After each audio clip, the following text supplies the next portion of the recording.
Hey, what's up guys? Today on this video I will show you how we can enable .NET framework on Windows 10. So it's a very simple and straightforward process to add or install .NET framework on Windows PC. So let me show you how we can do that.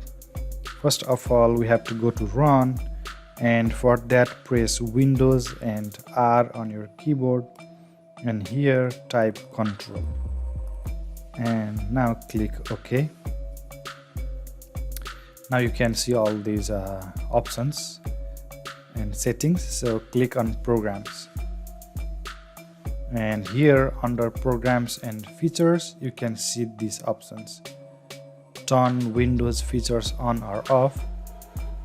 Click on that, and here you can see all the Windows features that you can turn on or turn off. So for .NET framework we have to select these two.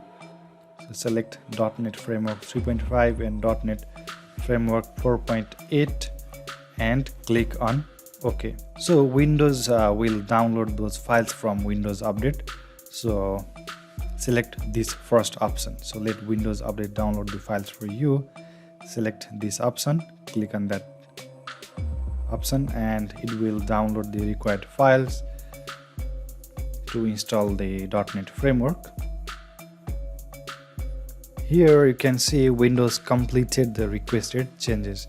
That means .NET framework has been installed on our computer. So after this you can restart your PC and you can use any application that needs .NET framework on your PC.